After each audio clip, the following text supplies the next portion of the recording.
The ROOTA theory was actually based on a comic book, okay? The first comic book came out in 1981, issued by the Federal Reserve Bank. This was a copy of the first issue, and it was free, and it kind of went to the wayside until it was republished in 2007.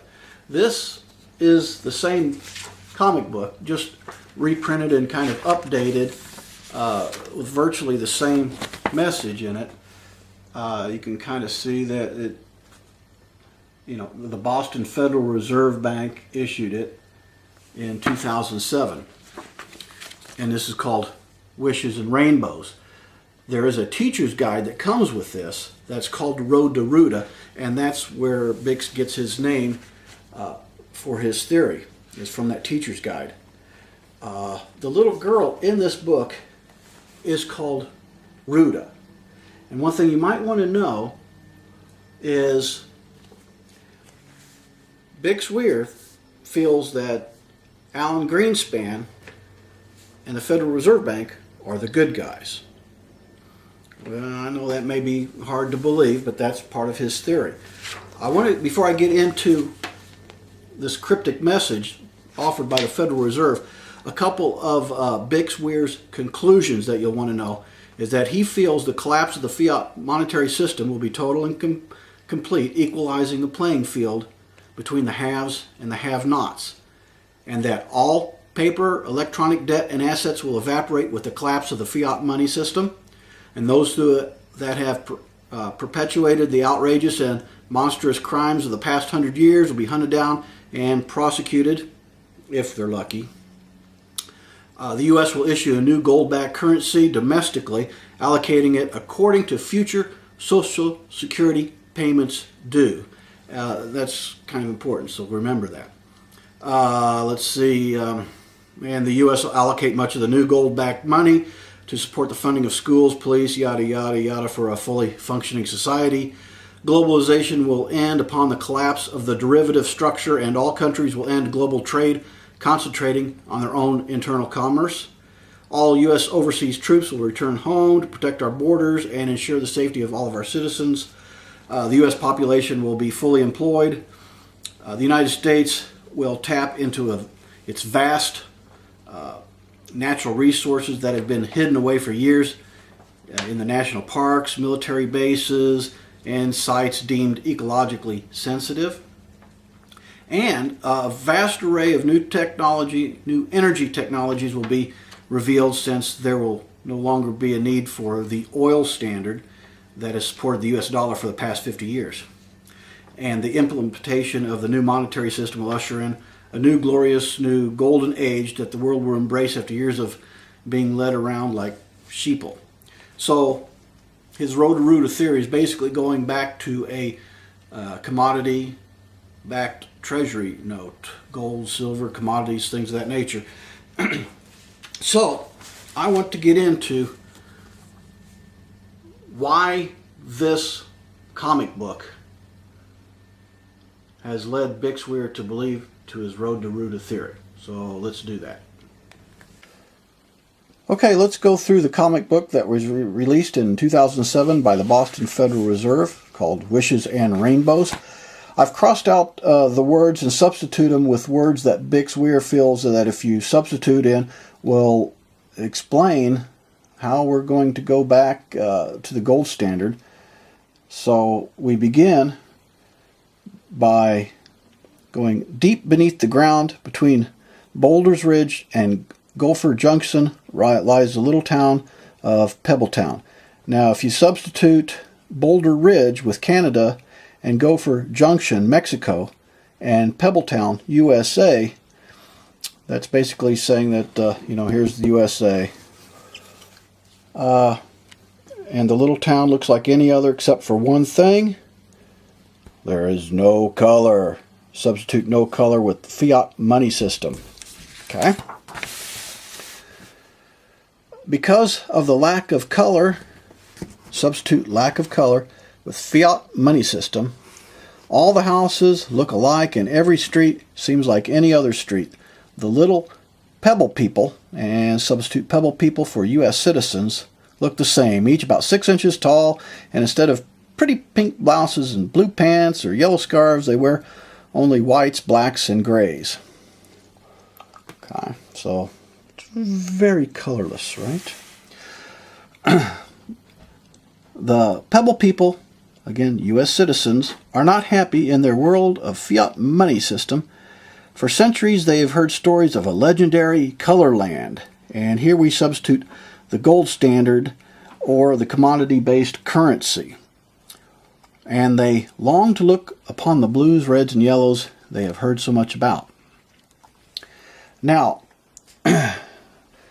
Bix Weir feels that the grandmother of ROOTA is Arthur Burns, who was Greenspan's mentor. He's also the Fed chairman in the 60s and 70s.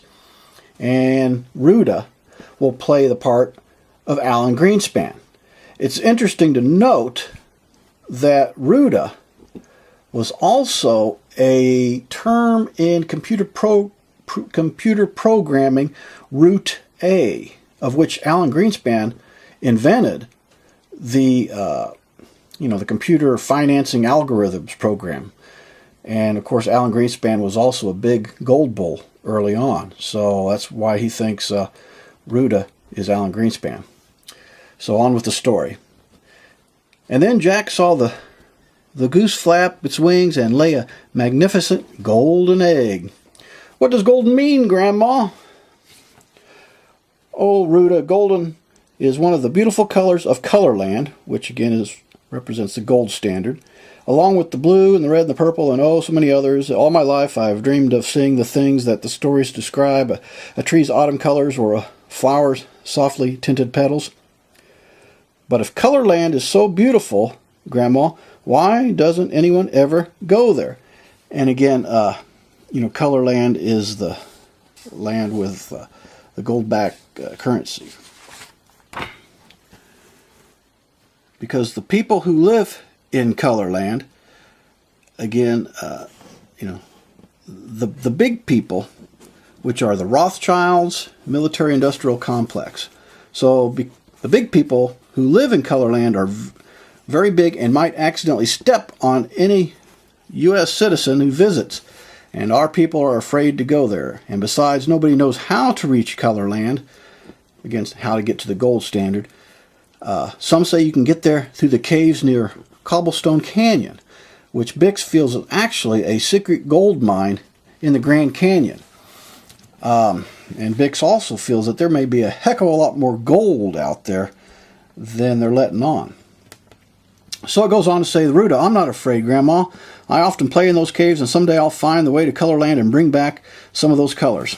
So here we go. One day, a few weeks later, ROOTA and her friend Rocky are playing hide and seek in the caves. 1001, yada yada. She runs through one tunnel, and ROOTA sees a large boulder on a ledge above her. If I could push that boulder aside and hide behind it, Rocky would never find me. And then suddenly the boulder rolls aside, and bada bing, and a dazzling ray of golden sunlight shines on ROOTA. Substitute golden sunlight for gold reserves. So golden reserves shining on ROOTA. And at first ROOTA has to cover her eyes to protect them from the light, but at last she grows accustomed to it and she climbs through the hole and looks out. And here we see all the colorful flowers, which Bix feels equals the commodity-backed treasury notes. Okay, so she finds them in that cave. So ROOTA leaps to her feet and runs among the flowers. Oh, I found them, yada yada. I found the colors, meaning I found the commodity-backed treasury notes Grandma told me about, and they're much more magnificent than I had ever imagined. This is the most beautiful of them all. If only Grandma and the other U.S. citizens could see it. So then ROOTA has an idea. Carrying the flowers, which equal commodity-backed treasury notes, she returns to the hole and turns for one last look. Goodbye, beautiful colors. I will see you again someday. So ROOTA makes her way back through the tunnels and finds Rocky, and she tells him of her adventure. And so this is what the color looks like. It's prettier than I ever imagined. I can hardly wait to show Grandma. Quickly, they take the the flowers, which of course are the commodity-backed treasury notes, back to the USA and show them to Ruta's grandmother.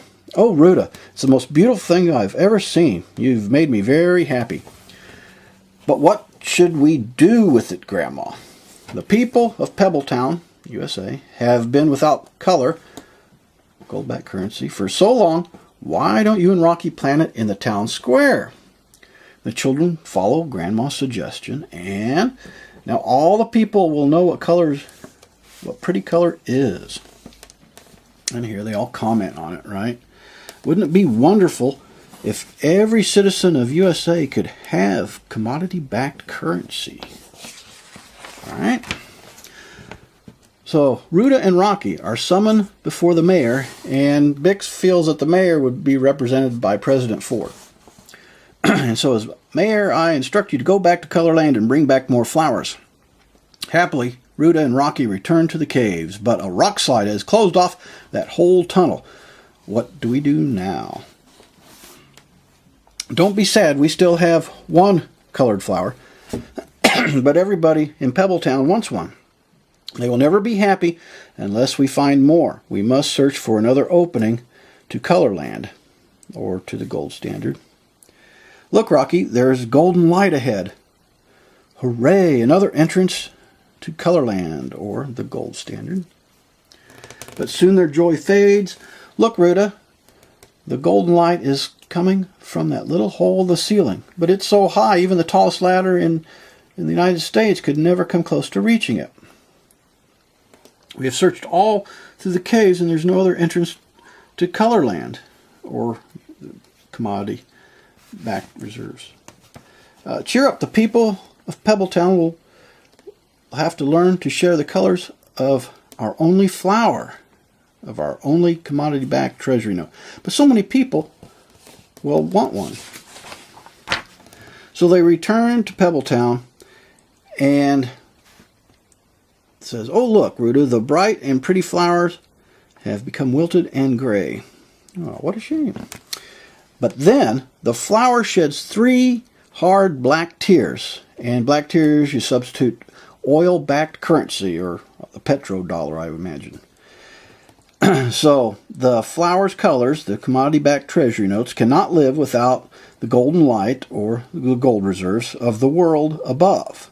But it is said that its tears will grow new flowers if they receive the light.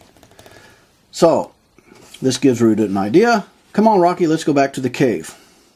And once there, she places the 3 tiers, or the oil-backed currency, under the earth where the golden light shines down, and the children take turns watering it, and then 3 green shoots, poke through the ground, and then more flowers. Okay? So bursting with happiness, the children race back to Pebbletown with their good news, but here we go. Everybody wants these flowers, right? The richest one says, "I'm the richest person in town, so I should be allowed to have one. I'm the poorest, so I should get one." So she's got a problem here. Everybody wants one now. So the mayor here says, "Ruta, you found the colors, or the commodities-backed treasury notes. So it's for you to decide who will get them." Now, the people of the USA have been without commodity-backed treasury notes all their lives, and now they've seen its beauty and want more and more, and only you can decide who will get a flower and who won't. "But what am I to do, Grandma? I have only 3 flowers, yet everybody wants one." So, she returns to the sunlit cave and sits behind the flowers, thinking, and she writes numbers in the dust at her feet, and then erases them and draws them and erases them too. And on Bixweir's site, some of these are rather iconic, but you go there and you'll see what he's talking about. But now here she returns to the USA and summons everyone to the town square, and she says, "I've listened to everyone from the oldest to the youngest, and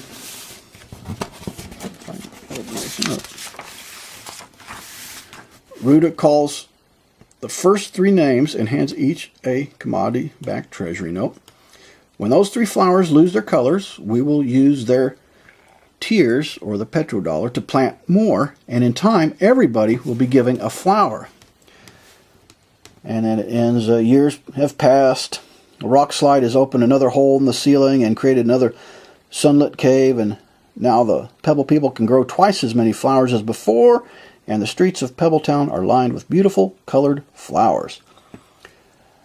I think it's what Bix is talking about, how she decides to give everybody gold-backed treasury notes is based on their Social Security. I believe that's how. Yeah, the U.S. will issue a new gold-backed currency, allocating it according to future Social Security payments due. So that's how he feels that the new commodities-backed treasury notes will be distributed. And so it ends, but the townspeople are still not content. Many want 2, 3, and even 4 flowers of their own, and since ROOTA cannot grow that many in only 2 sunlit caves, she and Rocky still search for another opening to Colorland. So don't be surprised if some summer day when you're lying on the green grass and looking at the blue sky, you hear voices coming from underground. It could be Rocky and ROOTA searching for the entrance to Colorland. Yeah, I know, it's a comic book, but released by the Federal Reserve of Boston. I can see how Bix comes up with this, and I think it's quite interesting. In fact, I subscribe to his site. I think it's worth looking into more, especially since I know other people who have similar views who, well, I think a lot of things are going to be coming out in the open soon. So, this kind of explains his road to ROOTA theory. Check it out. Check out his site. You'll find a lot of information. Okay?